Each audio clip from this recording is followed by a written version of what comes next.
Haryana youth Congress വനിതാ നേതാവും രാഹുൽ ഗാന്ധിക്കൊപ്പം ജോഡോ യാത്രയിൽ നടന്ന വനിതാ നേതാവുമായ ഹിമാനി നർവളിനെ കൊലപ്പെടുത്തിയത് ആൺ സുഹൃത്തായ സച്ചിൻ എന്ന് ഹരിയാന പോലീസ് കണ്ടെത്തിയിരിക്കുന്നു. കൊലപാതകത്തിനായി മൊബൈൽ ചാർജർ ഉപയോഗിച്ചതായും പോലീസ് വ്യക്തമാക്കിയിട്ടുണ്ട്.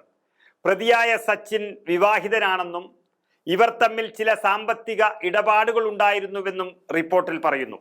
അതുപോലെ പ്രതി സച്ചിൻ ഹരിയാന ജില്ലയിലെ ഝജ്ജാർ എന്ന സ്ഥലത്ത് മൊബൈൽ ഷോപ്പ് നടത്തിയതായും പോലീസ് അറിയിച്ചിട്ടുണ്ട്.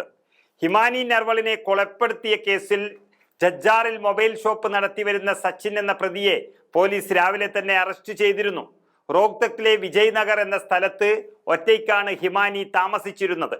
സച്ചിൻ ഇടയ്ക്കിടെ ഹിമാനി നർവളിനെ സന്ദർശിച്ചിരുന്നതായും പോലീസ് കണ്ടെത്തിയിട്ടുണ്ട്. കഴിഞ്ഞ ഫെബ്രുവരി 27-നും പ്രതിയായ സച്ചിൻ ഹിമാനിയുടെ വീട്ടിൽ എത്തിയതായും പോലീസ് പറയുന്നു.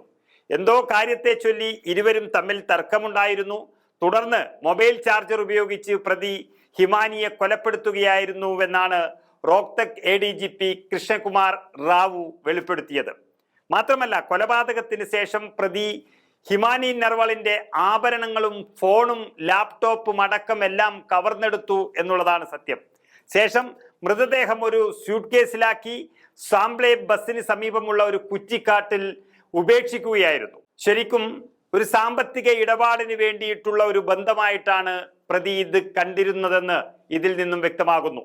ഇരുവർക്കുമിടയിൽ സാമ്പത്തിക ഇടപാടുകൾ ഉണ്ടായിരുന്നുവെന്നതും അതിനെ ചൊല്ലിയുള്ള തർക്കങ്ങളാകാം അവസാനം അടിപിടിയിലേക്കും കൊലപാതകത്തിലേക്കും കലാശിച്ചതെന്നും ആ സംശയവും പോലീസ് പ്രകടിപ്പിച്ചു കഴിഞ്ഞു.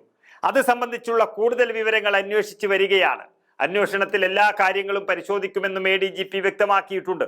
പ്രതിയുടെ കയ്യിൽ കടിയേറ്റ പാടുകൾ കണ്ടെത്തിയതായി റിപ്പോർട്ടുകളുണ്ട്.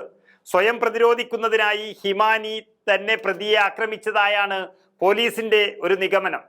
നമ്മൾക്കറിയാം, കോൺഗ്രസ് പ്രവർത്തകയായ ഹിമാനി നർവൾ എന്ന 22-കാരിയുടെ മൃതദേഹം ഇക്കഴിഞ്ഞ ശനിയാഴ്ച രാത്രിയിലാണ് ഒരു സൂട്ട് കേസിലാക്കി ഉപേക്ഷിച്ച നിലയിൽ കണ്ടെത്തിയത്. രാഹുൽ ഗാന്ധി നയിച്ച ഭാരത് ജോഡോ യാത്രയിലടക്കം പങ്കെടുത്ത കോൺഗ്രസിന്റെ സജീവ പ്രവർത്തകയായിരുന്നു ഇവർ.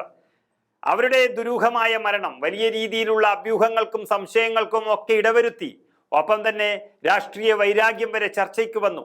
ഏതായാലും സംഭവം വേദനിപ്പിക്കുന്നതാണെങ്കിലും സത്യമറിഞ്ഞതിലെങ്കിലും ആശ്വസിക്കാം.